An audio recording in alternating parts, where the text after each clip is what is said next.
konsep pemikiran perubahan dari cara kerjanya HR. Cara kerjanya HR kalau dulu tuh kalau membuat bisnis proses selalu melihatnya dari sisi HR. Bagaimana memudahkan kita sebagai administrator untuk bisa membuat kita nyaman. Sekarang berubah. Sekarang berubah, proses kenyamanan itu bukan dari sisinya HR sebagai admin, tapi melihat kenyamanan dari si employee. Karena di sini banyak sekali pengaruhnya bahwa pergeseran angkatan kerja, pergeseran digitalisasi, kemudian juga mulai transparansi untuk bisa memberikan satisfaction untuk experience. Mungkin teman-teman di kayak tadi di startup udah biasa nih bicara ngomongin dari customer centric ini. Jadi HR ini udah berubah. Kita melihatnya nggak hanya dari sisinya kita, tapi kita melihat selalu dari sisi employee. Ya. Tantangan berikutnya terkait sama teknologi. Banyak neoteknologi yang harusnya bisa dikembangkan, yang harusnya bisa ditiru, dan itu bisa membuat kita lebih efektif, bisa juga bisa membuat menyelaraskan kebutuhan HR operation dan mendukung yang tadi, employee centric tadi. Dan ini benar-benar mengubah cara kerjanya kita. Yang tadinya kita tidak mau. Mungkin kita bisa berkaca dengan COVID-19 ini. Mungkin ada beberapa dari kita nggak biasa dengan Zoom. Zoom itu apa nggak tahu gitu kan. Tapi dengan si COVID-19 ini, Zoom itu dianggap satu teknologi yang bisa menjembatani kita, apalagi dunia HR. Itu bisa dengan training, bisa dengan berkoordinasi. Kalau misalkan teman-teman pakai juga Microsoft Teams itu memudahkan kita untuk berkoordinasi dengan cara kerja virtual saat ini. Nah, itu yang tantangan saat ini buat kita. Dan kemudian berikutnya adalah status integrasi workforce integration. Jadi ini kan edit value sehingga bisa menimbulkan critical business decision yang untuk employee juga ini luar biasa gitu kan. Nah, untuk bisa membuat analisa yang pasti data kotor itu PR banget deh. Jadi benar-benar harus bisa mengstandarisasi data itu mau dibikinnya kayak apa yang mau diekstrak, dan data dari mana.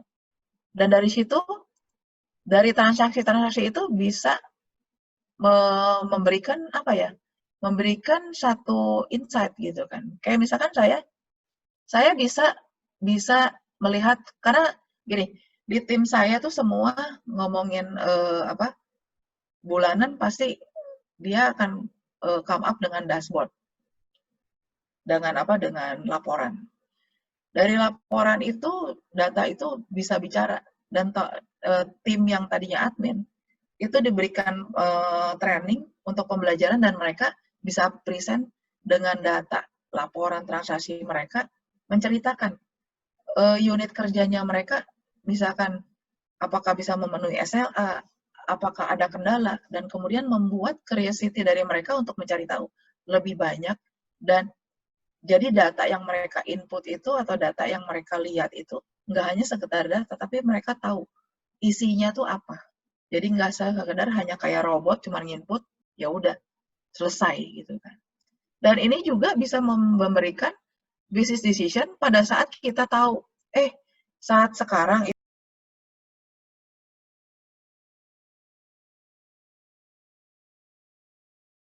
berikutnya, nah dengan kita misalkan mau berubah, memilih untuk berubah, untuk change gitu kan, berarti ada skill yang berubah dong. Ada kompetensi yang berubah. Yang tadi cuma administrator, dia tuh sudah harus jadi proses expertise. Dia tahu detail-detailnya proses itu sampai sejauh mana. Karena dia yang harus memperbaiki. Mana yang mesti saya eliminasi, mana yang harus saya tambahkan, mana yang bisa diotomasi. Dan ini ngomongin proses expertise, pengalamannya saya, jangan sampai misalkan prosesnya kita 1, 2, 3, 4, 1, 2, 3, 4 ini kita pindahkan ke sistem. Itu tidak memecahkan masalah. Kita harus melihat bagaimana ada yang bisa diotomasi atau dilakukan secara sistem enggak? Kalau kalian masukkan lagi 4 menjadi, teman-teman masukkan 4 proses itu ke sistem 4, sama aja. Sama aja kejadiannya, gitu kan. Nah, di sini ngomongin si HR Shared Services, skill-nya juga mesti bisa ngomongin punya change management. Dia mesti jadi champion. Karena berubah behavior, berubah mempengaruhi orang-orang lain untuk bisa mempergunakan sistemnya kita. Satu, communication skill. Berikutnya, communication skill. Kenapa communication skill? Communication skill itu bukan hanya lisan, tapi juga tulisan, untuk bisa tadi yang dibilang bahwa pada saat kita membuat pengumuman, pada saat kita membuat kebijakan, caranya bisa dimengerti oleh orang lain nggak? Nah, itu kan skill juga, gitu kan. Pada saat mereka harus mensosialisasikan, mempresentasikan, cara yang bagaimana yang harus bisa mereka sampaikan. Jangan sampai mereka merasa boring dan ngerasa, saya hadir di sini, saya nggak worth it saya, waktu saya hanya dengerin kayak gini, saya baca aja, gitu kan. Kemudian, collaboration, negotiation. Kenapa mesti collaboration? Ngomongin proses, ngomongin project, itu semua pasti harus berkolaborasi dengan unit kerja yang lain, yang satu, dengan IT, ya kan? Negosiasi, penting ini. Kenapa negosiasi penting? Karena kita mesti bernegosiasi, mungkin dengan IT-nya kita, mungkin dengan pihak ketiga vendornya kita, pada saat kita membuat satu sistem, atau bernegosiasi dengan apa? Dengan manajemen, bahwa kita meyakinkan bahwa ini proses yang paling efektif, yang kita bisa perbaiki. Itu kan proses negosiasi. Jadi, nggak hanya ngomongin administrasi sekarang. Relationship management.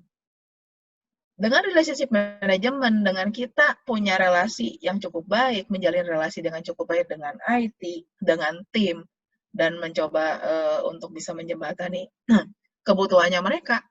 Dan kita sebagai proses expertise, kita bisa bisa kasih advice. Prosesnya boleh nggak kayak gini.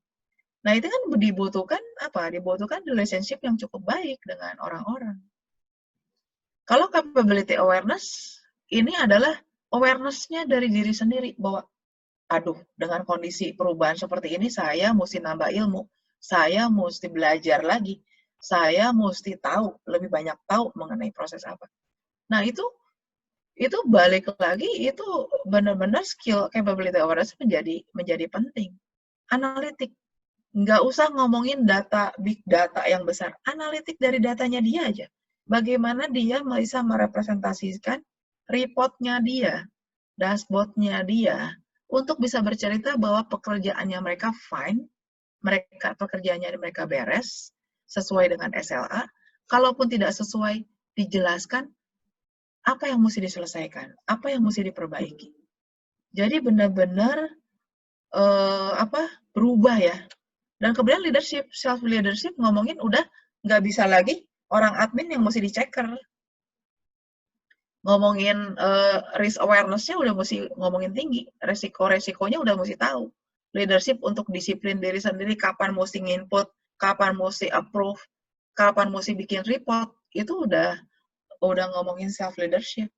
Sebelum misalkan mereka nanti jadi tim project, mereka juga mesti berkolaborasi dengan lain, dan mungkin mereka juga akan memimpin dan ngasih tahu bahwa proses yang benar kayak begini, yang kayak gini nggak bisa, gitu. Nah, seperti ini kita ituin gap-nya kayak gimana? Nggak harus dari training kok. Saya skill-skill ini saya buat dari dashboard-nya mereka, biasanya saya challenge sebalik. Ini yang menurut kamu apa yang bisa diperbaiki? Apa yang bisa di-improve? Apa yang membuat employee happy? Bagaimana dengan feedback? Misalkan dari rating 4 dikasihnya 2. Apa yang menurut kamu mesti diperbaiki? Jadi mereka tuh capability awareness terhadap pekerjaannya itu cukup sensitif dengan mereka membuat laporan dan dashboard, dan mereka saya challenge untuk bisa mengaktualisasi diri untuk melatih mendetail proses, melatih berkolaborasi. Dan kebetulan di tempat kami itu setiap tahun ada kayak semacam rewarding atau award untuk quality improvement. Jadi mereka saya challenge untuk, ayo kalau mau masuk di quality improvement. Mereka happy banget karena mereka, apalagi si Gen Y ya, mereka bisa mengaktualisasi diri, mereka bisa maju ke panggung, maka bisa bisa mempresentasikan proyeknya mereka kepada level manajerial, manajer di bawah direksi. Kalau bisa jadi juara, mereka bisa presentasi ke level direksi, dan itu meaningful banget buat mereka, dan mereka bisa share tuh di Instagram, di Instagramnya dia, di Instagramnya people@OCBC-NSP.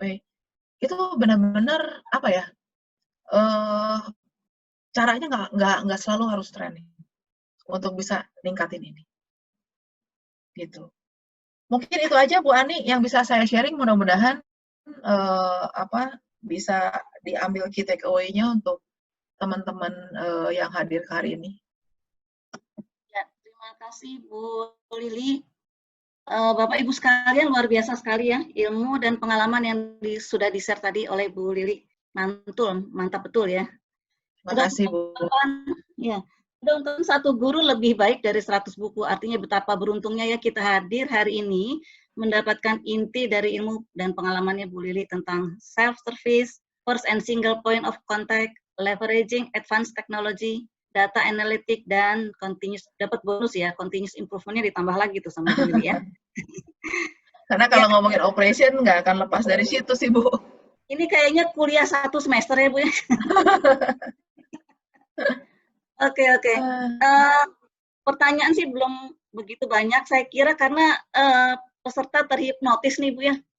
Kayaknya jadi asik banget dengerin cerita Bu Lili, pengennya terus-terus lagi ya, tambahin lagi sampai benar-benar khatam komprehensif kita punya sudut pandang untuk improve HR. Pertanyaan pertama nih Bu Lili dari Pak Salomo Depi. Pak Salomo boleh videonya dinyalakan. Bagaimana membuat sistem integrasi HR yang efektif dan efisien? Itu. Pak Salomo ada di mana Pak? Boleh dijawab aja Bu Ani atau gimana? Ya. Sebenarnya kalau pengalaman saya itu sebenarnya kan ada 2 Pak. Saya develop sendiri, sedangkan saya beli ya. Kalau beli udah pasti semua mayoritas terintegrasi, mulai dari core system ke rekrutmen, ke training, itu semua terintegrasi gitu kan. Hanya kekurangannya kalau misalkan memangnya kita maunya, kalau kita policy kita tidak mau berubah mengikuti sistem itu, berarti mesti ada penambahan fitur atau perubahan sistem yang itu satu ada cost-nya, yang kedua itu akan berdampak kalau misalkan Bapak pakai sistemnya yang istilahnya kalau IT itu kan premises, yang ada pakai server kayak gitu, begitu ada perubahan versi, itu akan berdampak dan itu cukup tough untuk kerjainnya lagi, kayak project baru juga gitu kan. Yang kedua, kalau misalkan kita bikin sendiri. Nah, kalau bikin sendiri itu benar-benar pada saat kita sebelum ngomong bikin sistem, kita mesti bikinin pemetaan saling terkaitnya. Jadi saya pernah bikin satu flowchart dari mulai karyawan itu masuk, datanya disimpan sampai karyawan keluar, dan di dalamnya ada training dan mutasi rotasi, klaim ke gaji gitu. Itu panjang banget perjuangannya, dan belum tentu caranya kita tuh best practice-nya HR sih Pak. Jadi sekarang juga kita mesti berbangga hati, Indonesia juga nggak sedikit yang jual aplikasi HR yang terintegrasi. Tinggal kita bisa ngelihat aja kebutuhannya kita sama apa istilahnya kalau sistem kan investasi ya Pak, balik lagi ke apa budget yang tersedia di organisasinya itu sampai sejauh mana itu bisa dibantu sih Pak. Jadi nggak usah mikir terlalu harus bikin. Kalau karena bikin proses berarti kita mesti punya IT khusus developer dan kitanya sendiri juga harus sebagai apa kayak bikin business requirement-nya itu untuk ke IT juga karena kepalanya IT kan bukan orang HR itu juga PR sendiri juga. Jadi ada dua sih Pak kalau mau buat yang terintegrasi. Satu, beli. Yang kedua, build, tapi yang mesti kuat dibikinin di flowchart prosesnya Pak. Mudah-mudahan ngejawab ya. Terima kasih Bu Lili. Ya, itu pasti buah si malakama ya. Mau beli atau bikin dan sebagainya. Pertanyaan kedua nih Bu Lili dari Pak Hidayat Mufti. Dari point of discussion itu semuanya prinsip modern human capital. Apakah ada kesamaannya? Monggo Pak Hidayat boleh. Iya, Bu Lili Johan. Terima kasih. Ya. Jadi dari ya tadi saya menulis ketika itu dari ketika Ibu di awal. Tapi dari semua dari awal sampai akhir itu benar-benar persis seperti ya apa yang saya lakukan, merubah. Ini istilah saya, merubah dari level HR ke human capital. Maksud saya modern human capital, bukan human capital yang sebelum ada HR. Jadi memang yang Ibu sampaikan itu memang seperti itulah tren ke depannya. Kebetulan ini juga kan saya ada di perusahaan penerbangan juga. Jadi memang seperti itu, semua kembali ke employee itu jadi kapital ya, bukan lagi resources lagi. Betul. Jadi itu satu, ada kesamaannya Bu ya. Apakah hanya pertanyaannya apakah benar atau seperti itu, dan kedua, dan challenge-nya adalah kalau memang kita harus seperti itu, seperti yang saya alami adalah kita butuh satu orang yang udah bisa melihat ke depan, bisa bahkan pernah ada di gambar besar itu ya, karena teman-teman kita di sekitarnya kan belum pernah ke dunia itu gitu ya. Kita sudah kita mungkin kita pernah, jadi kayaknya memang butuh seseorang yang sudah bisa. Cuma kalau di Indonesia saya sebutnya kurang beruntungnya ada akhirnya kita lari ke konsultan. Ya. Ini malah prinsipnya tidak mengkapitalize employee, ya, malah ambil konsultan. Ya. Saya lebih setuju tadi Ibu bilang kalau kita lebih bikin sendiri, customize sendiri, karena kita akan memegang itu dari awal. Ya, baik dari kerahasiaan, tekniknya, ya, dan lain-lainnya. Juga termasuk Ibu bilang tadi, orang IT juga kan bukan orang HR. Ya, artinya sama, orang HR juga bukan orang IT. Makanya kita dari kemarin-kemarin saya bilang, orang HR sendiri harus mau menambah kompetensi kita, ngerti juga tentang IT, setidaknya konsep-konsepnya. Jadi ketika berbicara, berdiskusi itu nyambung. Ya, itu sih. Makasih banyak Pak Hidayat menambahkan ya. Yang tadi di skill, makanya kenapa saya sebutkan bahwa skill communication, collaboration itu menjadi penting karena yang tadi untuk bisa menyamakan dua apa ya istilahnya dua skill yang berbeda untuk bisa saling melengkapi. Itu sih. Tapi itu Terima kasih Pak Hidayat. Ya, tapi itu benar Bu ya, sama seperti dengan human capital ya. Ya, sebenarnya itu sebagian kecil ya Pak. Kalau ngomongin itu kan sebagiannya, karena kan ngomongin modern human capital kan udah ngomongin strategic partner kan Pak. Jadi kalau ngomongin strategic partner, kita udah mulai mengarahnya untuk bisa membuat satu, bukan ngomongin lagi ke business as usual, tapi ngomongin lagi ke bagaimana kita bisa membantu organisasi untuk bisa mengembangkan human capital ini untuk lebih strategi ke depannya. Mudah-mudahan menjawab Pak. Menjawabnya. Terima kasih Bu. Terima kasih banyak Pak Hidayat. Pertanyaan selanjutnya dari Pak Ramanda Putra, pemetaan 8 skill yang Ibu lakukan itu menggunakan metode apa, Bu? Sebenarnya kalau skill yang 8 itu sebenarnya kan saya juga pasti belajar, karena namanya literatur dan lain-lain itu kan kita nggak mungkin kita belajar. Dan kemudian saya mencoba dari literatur itu, mencoba untuk melihat ke dalam gitu kan. Kedepannya kalau seperti ini terus nggak bisa nih.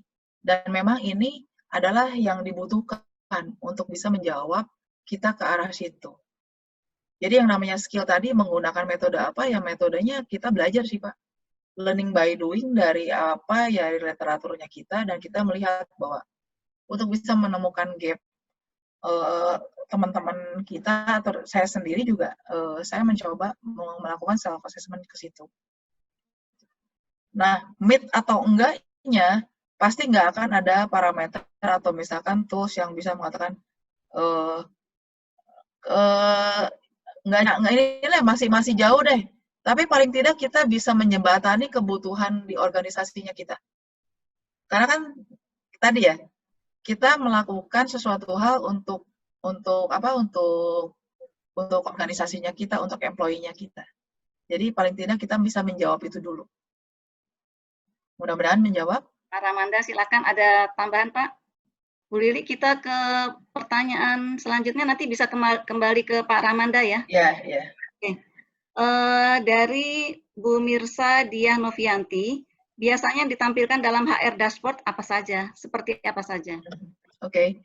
Kalau di tempatnya kami, HR dashboard-nya biasanya kalau untuk ke level manajerial atau level director-nya tuh yang pasti turnover itu kita munculkan.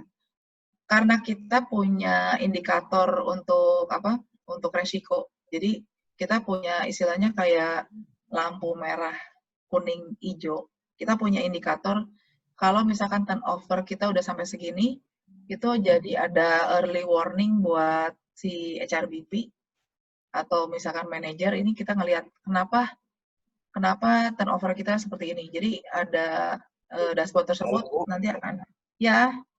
Dengaran suara saya, Bu? Ya, dengar. Boleh, Pak. Wah, ini mungkin jaringan internetnya nih, Bu, bermasalah.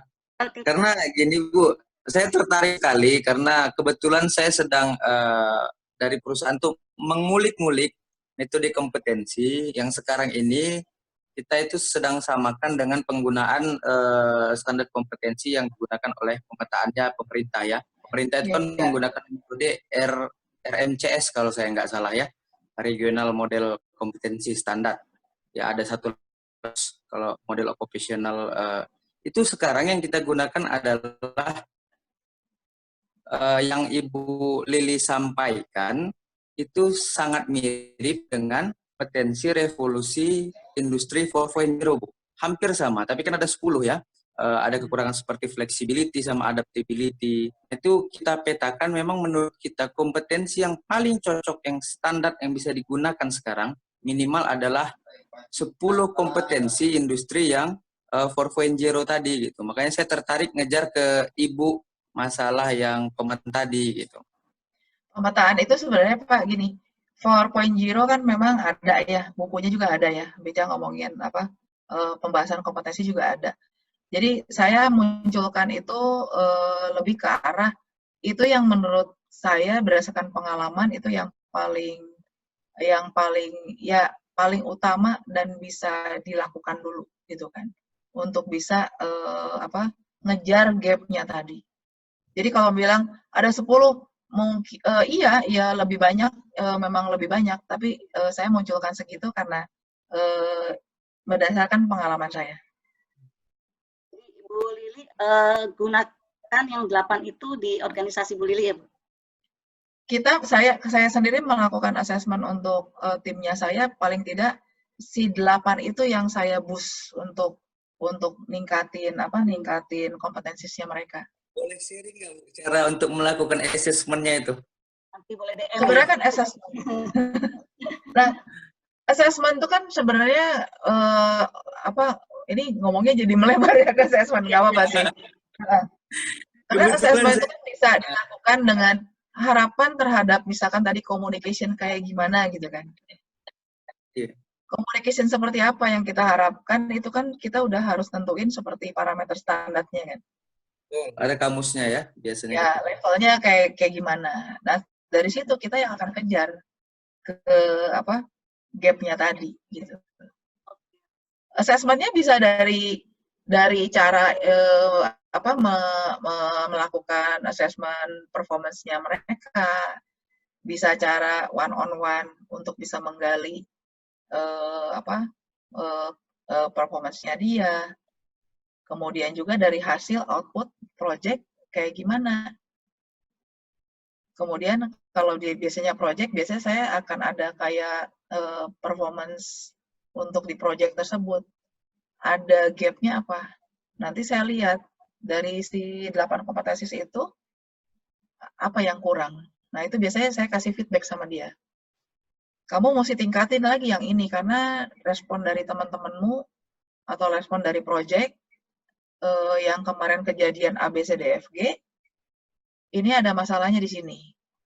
Dan saya melihat bahwa ini yang mesti diperbaiki dan yang ini sepertinya mesti kamu kejar. Karena tuntutan kedepannya adalah seperti ini. Kita lakukan seperti metode coaching, konseling, mentoring gitu Bu ya. Iya, jadi nggak pakai tools kayak misalkan assessment, tray atau apa, nggak kayak gitu. Oke, Jadi benar-benar di lapangan. so far Pak Ramanda oke ya. Semoga menjawab ya Pak Ramanda. Nanti japri aja kalau mau diskusi lebih lanjut. Iya. Ada fasilitas Iya. Karena kebetulan proyeknya saya juga sekarang lagi apa ya mengembangkan metode yang pemetaan kompetensi termasuk kepada penilaiannya, lalu menghitung gap-nya. Ya, ke situlah sekarang Bu, karena yang Ibu bilang tadi tuntutan HR itu udah sampai ke arahnya situ. Jadi sosialisasi dan internalisasinya kita harus komprehensif ke seluruh karyawan gitu. Iya. Terima kasih Bu. Sama-sama Pak Ramanda. Tadi sampai yang di dashboard Bu. Ya, dashboard. Jadi dashboard itu selain kita munculnya kayak tadi kan turnover, kemudian pemenuhan manpower planning untuk di posisi yang kritikal. Kemudian juga kita munculin juga rotation dari satu ke tempat lain, resign berdasarkan berdasarkan alasannya seperti apa, length of service-nya, kemudian banyaknya di mana. Karena itu nanti akan jadi spot untuk kita dalamin lagi ada kejadian apa di organisasi itu. Termasuk juga kayak misalkan pelanggaran, saya juga mantau kaitannya dengan banyaknya sekarang pelanggaran apa sih? Kalau pelanggaran prosedur, kita biasanya balikin lagi. Prosedur kerja seperti apa sih yang kayaknya kurang jelas buat anak-anak yang mesti dilihat lagi. Cara sosialisasinya gimana? Atau misalkan terjadi perubahan organisasi yang membuat tadi pelanggaran tadi menjadi ada. Jadi kita bisa advice dengan dashboard itu ke si business partner-nya, HR business partner-nya untuk bisa dalemin lagi yang mana. Kalau dari sisi operation, saya mantau kayak di SLA, kemudian dari klaimnya benefit karyawan untuk kesehatan pun saya pantau kaitan sama penyakitnya. Banyaknya ngeklaimnya di mana? Karena kalau misalkan banyaknya klaim di mana, saya biasanya spot lagi lebih dalam. Dia kejadiannya di mana? Misalkan di Jakarta atau misalkan di kota kecil, kita mesti lihat ada kejadian apa, apakah ada memang ada yang sakit sehingga menularkan banyak orang atau gimana, itu saya biasanya lihat ke arah situ. Termasuk juga kayak misalkan kita kan udah pakai jasa asuransi tapi misalkan banyak yang cashless, kenapa sih nggak banyak yang cashless, masih juga reimbursement? Seharusnya kan diberikan kemudahan, kenapa mesti reimbursement? Saya cari tahu, oh ternyata ada masalah dengan si rumah sakit atau misalkan channeling asuransinya. Saya akan kejar ke asuransinya bahwa asuransi tolong benerin dong. Kita punya data ini. Gitu. Jadi benar-benar nanti kalau dashboard tuh ngelihat leaders-nya kita concern-nya mau ke arah mana. Kalau jadi ditentuin dulu. Kalau kayak aku dari proses rekrutmen, proses resignation, rotasi mutasi, saat tadi ya, pelayanan kepada employee, satu lagi certification, karena di kita kalau nggak certified itu nggak boleh jualan, jadi kita juga pantau. Mungkin Bu Mirsa bisa menjawab ya. Jadi orang HR harus berusukan ke data ya Bu ya? Iya, iya. Mudah-mudahan bisa menjawab ya Bu Mirsa. Terima kasih banyak Bu. Ya, Terima kasih banyak. itu Bu Mirsa. Terima kasih banyak Bu. Bu Lili, ada pertanyaan dari Pak Aris Winda, Bapak atau Ibu. Bu Lili, bagaimana meyakinkan tim HR mampu melakukan integrasi? Lalu dengan owner juga bagaimana? Mengingat pastinya cost-nya lumayan.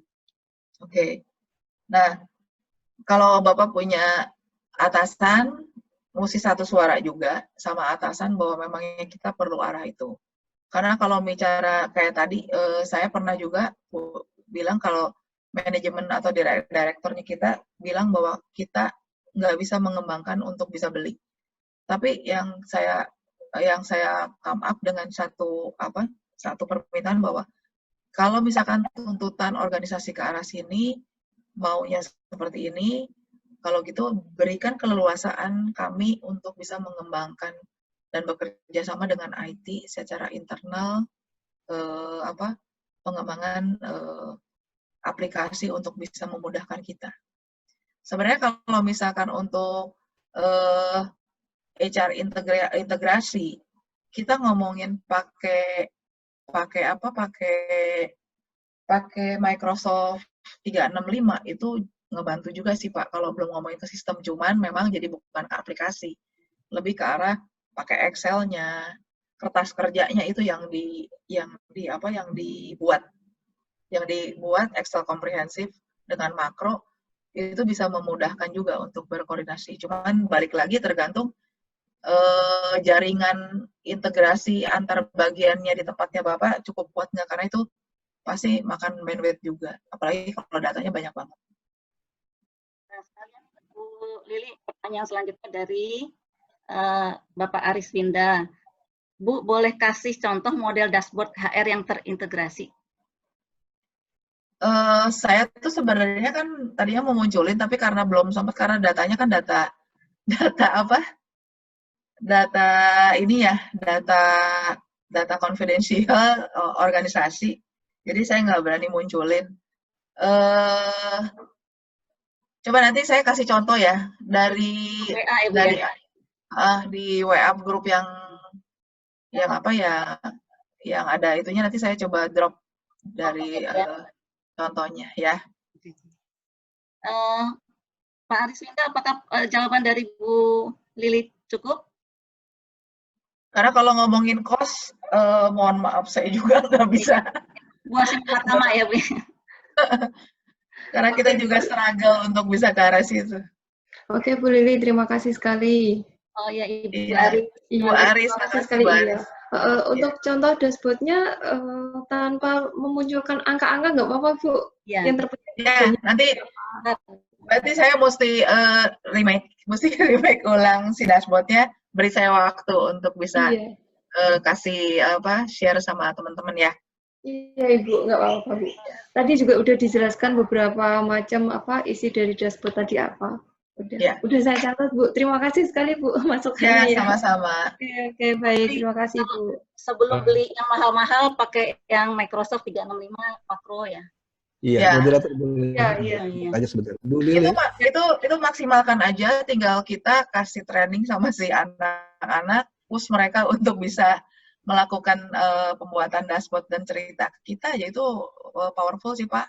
Ya, Hidayat mau nambahin Bu Lili? Iya, Bu Lili. Ya, saya mau tanya, kan sekarang ini banyak nih aplikasi ya yang ya kita sebut aja dashboard ya, seperti Microsoft To Do atau Trello lah misalnya yang agak di atas Microsoft.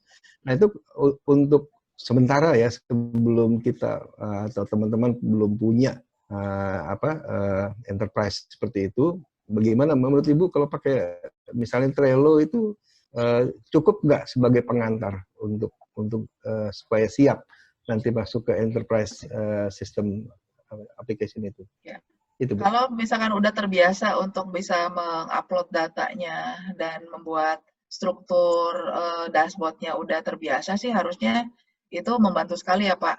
Karena itu kan cukup powerful ya untuk bantuin ke kita.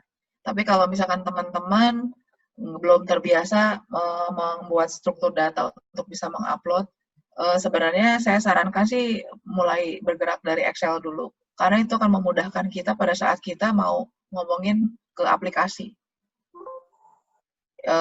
Itu pendapat saya sih Pak. Dan biasanya kalau misalkan udah terbiasa dengan yang manual, begitu masuk ke aplikasi itu pada saat mengupload si datanya itu bisa lebih powerful. Karena slice and dice-nya kan mesti juga ini ya, mesti juga punya pengalaman. Kalau nggak slice and dice-nya di aplikasi juga nggak tepat. Itu pendapat aku Pak Hidayat. Terima kasih Bu. Terima kasih. Pak Felix ya, berikutnya. Bu Ani, di-mute Bu Ani. Ya, Bu Lili, pertanyaan selanjutnya dari Pak Felix. Perusahaan saya sudah dari dulu menggunakan sistem berbasis cloud untuk data-data operasional. Apakah perlu juga mempersiapkan backup reference untuk kebutuhan tersebut, mengingat cloud saya belum terlalu kompleks? Oke. Biasanya kalau Bapak belinya sistem cloud, dia sendiri kan sudah punya backup. Cuma kan memang SLA-nya dia, kalau misalkan kita butuh tarik data itu kan nggak mudah, gitu kan. Kami menyiasatinya karena kami di banking, bicara ngomongin confidential data, termasuk data gaji nggak boleh di cloud, kita pakai hybrid, Pak. Kita pakai juga di premises. Jadi kita melakukan integrasi untuk memigrasikan data di atas jadi backup di bawah juga. Jadi once memang terjadi apa-apa dengan si cloud-nya, kita udah ada backup datanya. Jadi tinggal ngelihat bahwa yang mau di backup apa. Kalau kami yang backup itu pasti si personal data information itu kami backup karena relate sampai dependent-dependentnya. Karena itu kan relate ke benefit juga. Kemudian track record-nya dia untuk perform apa? Untuk track record-nya dia di pekerjaan juga kami backup juga gitu. Kalau transaksi kan sebenarnya kan begitu udah dan harusnya kan udah selesai, jadi kami juga hanya report aja yang kami backup. Audit trail kami backup. Ini berarti yang poin yang saya tanyakan itu kan sebenarnya kalau dalam operasional kami itu memang masih seperti kayak purba lah bahasanya gitu. Karena untuk kebutuhan operasional kan biasanya semua bukan yang bergerak dari data. Nah, jadi benar kata yang pada tadi dibilang ada referensi untuk misalnya karena kami kan di industri periklanan nih Bu, gitu ya, industri kreatif. Jadi posisinya itu yang paling sering itu adalah biasanya kecepatan data nih yang harus kita lihat. Karena kan biasanya juga untuk tiap koneksi, tiap orang itu berbeda-beda tuh. Nah, ini tuh udah sampai tahap di mana kita ini perlu backup sebenarnya gitu loh. Perlu backup untuk data. Nah, cuman pertanyaan yang paling saya sering diajukan sama saya itu adalah apa sih yang dibutuhin gitu. Kalau menurut saya backup data dengan menggunakan layanan Google saja itu udah cukup menurut saya gitu. Tapi dilihat dari kompleksitasnya ternyata kita butuh yang lebih gede lagi nih di storage gitu kan. Gitu. Karena ternyata untuk mengukur performance karyawan, contoh kayak kita di divisi kreatif gitu. Itu ada misalnya di perusahaan saya divisi kreatif itu ada ukuran-ukurannya tersendiri gitu, dan itu kan file nggak apa ya bahasanya ya, nggak kecil gitu loh. Ya, gede banget.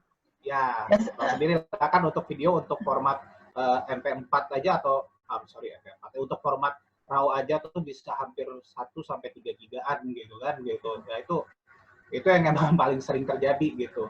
Dan sekarang udah tahap di mana kita udah kayaknya udah cukup nih gitu kan.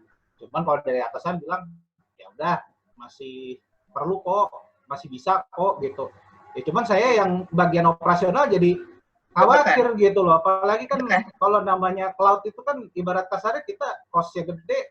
Oke lah, saya juga punya 2 nih sekarang. Satu yang backup server internal, di mana kita bisa narik data dari situ. Satu lagi di cloud, saya bilang gitu. Cuman ya server internalnya juga udah mulai harus di-upgrade lagi gitu loh. Ya. Nah itu kadang yang suka jadi polemik gitu kan. Gitu.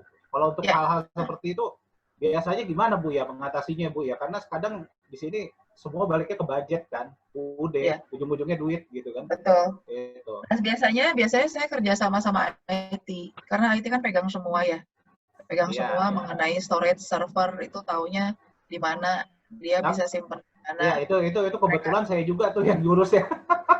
Oh, kalau gitu itu derita Anda kayaknya. Aduh.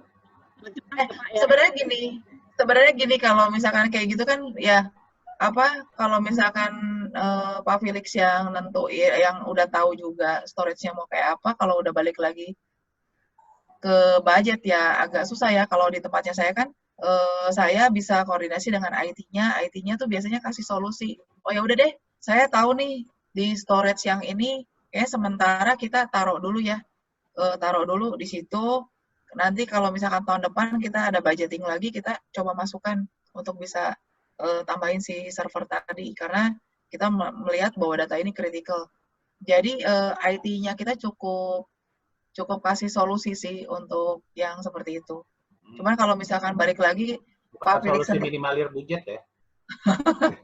Tetap intinya budgetnya harus keluar kan gitu. Karena kalau bicara udah ngomongin backup, preference masukin ke server di premises ya nggak ujung-ujungnya duit sih. Nah iya, ya baik Bu.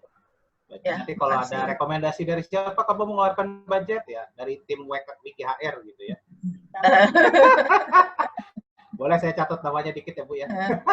Ya silahkan. Ibu kami mau sampai selesai pertanyaan boleh ya? Kayaknya nih tanggung asik juga sambil kita belajar dari pertanyaan orang lain. Kita lanjut Bu Lili dari Ibu Fitri Kusumawati. Mana Bu Fitri? Di kantor saya sudah menggunakan ERP Odoo, jadi memudahkan karena sudah terintegrasi dengan divisi lain seperti akunting. Oh, promosi bisa ya. coba. Oh, informasi. Dan silakan mungkin ya, apalagi kalau udah bisa terintegrasi dengan sistem lain itu bisa memudahkan ya. Jadi ngomongin mengenai posting GL dan lain-lain tuh akan mudah ya. Satu referensi ya ini ya. Itu referensi. Oke.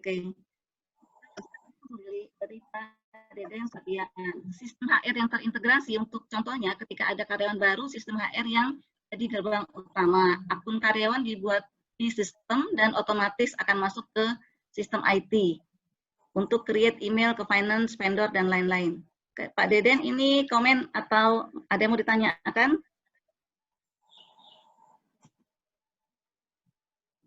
Oke, kita lanjut ke pertanyaan berikutnya Ibu Lili ya. Ya. Pak Bayu, oh bukan.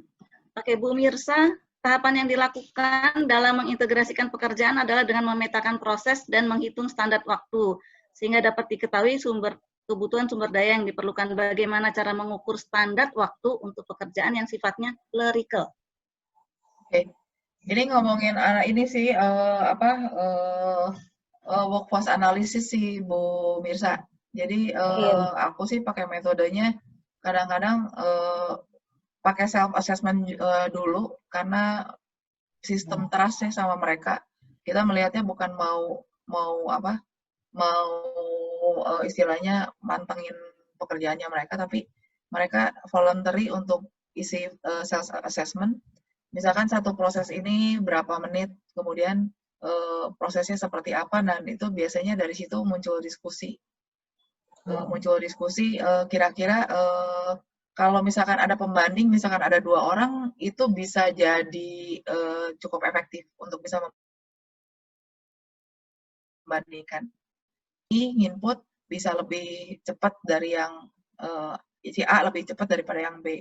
Dari situ kita bisa compare, ada proses penginputan yang beda atau yang ada yang sama atau misalkan gimana? Karena bisa balik lagi ke metodologi penginputan yang berbeda, itu bisa lebih cepat, atau misalkan metodologinya sama, orangnya yang lelet gitu kan. Oke.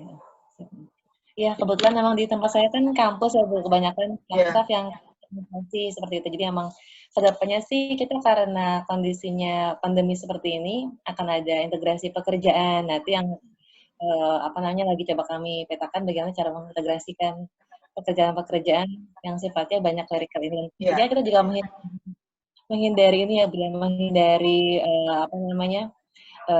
pemecatan karyawan lah, pengurangan sumber daya manusia gitu. Tapi yang kira-kira sampai gini Pak ya Bu, ketika kita sudah mengintegrasikan pekerjaan lalu dioptimalisasikan ke satu orang, nah si pekerja ini bagusnya kita alihkan kemana tuh, bagusnya strategi seperti apa untuk mengalihkan pekerjaan ke orang yang... Berarti kan kalau misalkan mau mengalihkan sebenarnya kan dari proses performance dari atasannya itu kan bisa dilihat gitu kan.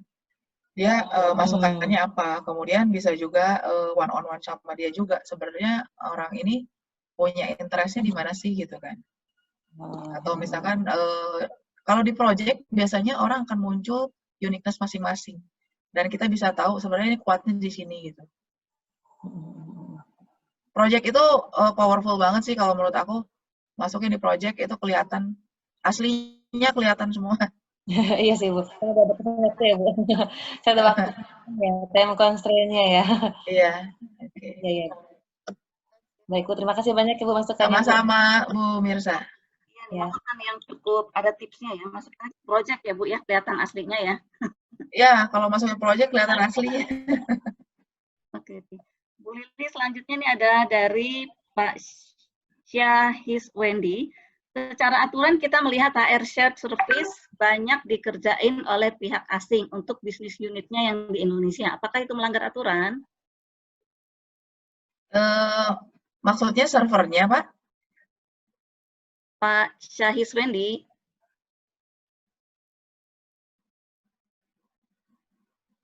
Wah, nggak jelas nih, Bu. Ya, kalau bicara servernya, sebenarnya aturannya juga sudah ada sih.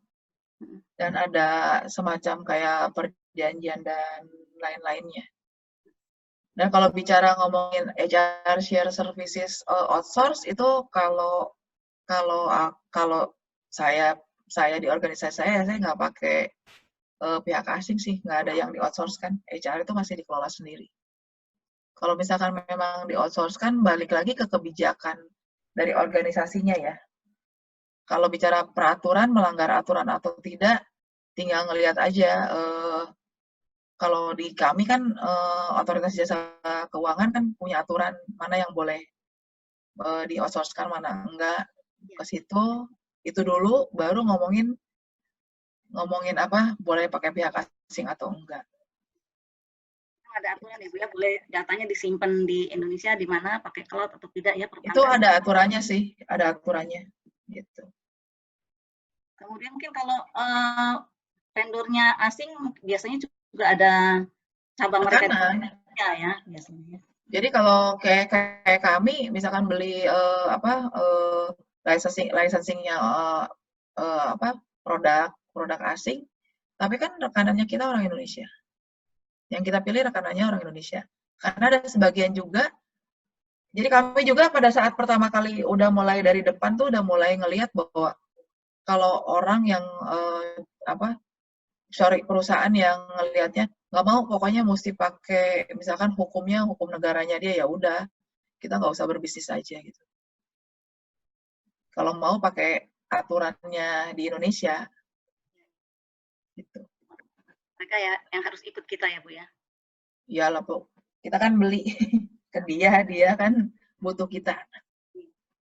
Saling melengkapi sih. Oke, Bu Lili, pertanyaan sih udah habis. Ada lagi mungkin Bapak Ibu yang mau bertanya ke Bu Lili, boleh langsung diaktifkan mikrofonnya. Ya, Pak Miki, di slide yang terakhir itu ada nomor telepon saya sama ada QR code yang bisa di-scan untuk bisa langsung di-save nomor nomor teleponnya kalau misalkan teman-teman mau japri. Nanti saya share di grup. Oke. Ya, sebelum kita tutup Bu, karena pertanyaan sudah habis, Ibu Lili mau ada mungkin pesan-pesan buat peserta, tips and trick dari pengalaman dan pengetahuan Bu Lili? Tips and triknya sih kita mesti belajar terus ya kali ya, mesti cari informasi terus. Kemudian juga kita mesti benar-benar istilahnya nginjak bumi, ngelihat di employee kita tuh butuhnya kayak gimana gitu kan. Jangan sampai kita ngawang-ngawang nggak jelas sebagai seorang HR. Dan kemudian bicara ngomongin literatur dan lain-lain, jangan ditelan mentah-mentah, karena belum tentu cocok untuk organisasinya kita. Kita harus tetap sesuaikan sama value dan visi misi dari organisasinya kita sih. Itu sih Bu. Terima kasih nih Bu Lili sudah wrap up tips buat kita. Bapak Ibu, sebelum kita bubar, boleh kita foto bersama, videonya boleh diaktifkan ya. Pak Miki, kita mau foto-foto nih Pak Miki. Iya benar Bu. Ya. Sebelum itu. Kita siap-siap dinyalakan videonya. Boleh pakai gaya alay. Mau begini boleh. Mau begini boleh. Mau tanda cinta juga boleh. Ya. Berarti nanti Pak Miki kalau udah selesai kasih tahu ya Pak. Bapak Ibu 1, 2, 3 kita pakai halaman 1, 2, 3. Oke. Sekarang kita di halaman 2. 1, 2, 3. Oke. Sudah cukup. Terima kasih teman-teman semua. Terima kasih Bapak Ibu sekalian. Stay healthy. Stay safe. Banyak. Selamat bermalam minggu. Selamat malam minggu. Sampai ketemu di WhatsApp group di YouTube. Oke, Bu Lili. Terima kasih Bu Lili. Terima kasih sama-sama. Thank you Bu Lili. Ya, sama-sama. Terima kasih Bu Lili. Ya, makasih. Para Miki, Bu Sugani. Sama-sama. Ya, selamat sore semuanya. Sore Bu. Sore.